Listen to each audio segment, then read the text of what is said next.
Iimbestigahan ng Commission on Election ang mga ulat na may ilang kandidato ang nangampanya noong mahal na araw kahit na mahigpit itong ipinagbabawal. Ayon kay COMELEC Chairman George Erwin Garcia, nasa 4 na kandidato ang iimbestigahan nila dahil sa posibleng paglabag sa campaigning ban noong Huwebes at Biyernes Santo.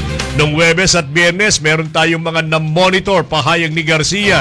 Yan ang kaagad nating patitignan at aalamin sa ating mga local COMELEC sapagkat may bago kasi tayong pamamaraan siyempre ng pangangampanya. Dagdag pa ng poll chip. Sinabi ni Garcia na maraming kandidato ang bumaling sa social media upang maging visible sila sa panahon ng campaign ban. Naglatag po talaga ang madaming kandidato sa social media naman, yung bang kanilang mga social media accounts, doon talaga sila nagpakilala ng sobra. So ang katanungan ay kung yan ba ay paglabag sa ating ipinagbabawal na bawal mga panya sa Huwebes Santo at Biyernes Santo. Paliwanag pa ni Garcia.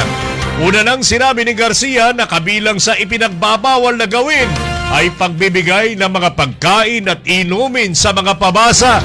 Bawal din ang pag-organisa ng mga palaro gaya ng basketball. Samantala, sinisiyasat na rin umano nila ang umano'y insidente ng pamimili ng boto sa Quezon City sa pamamagitan ng pamimigay ng card na tila ATM card.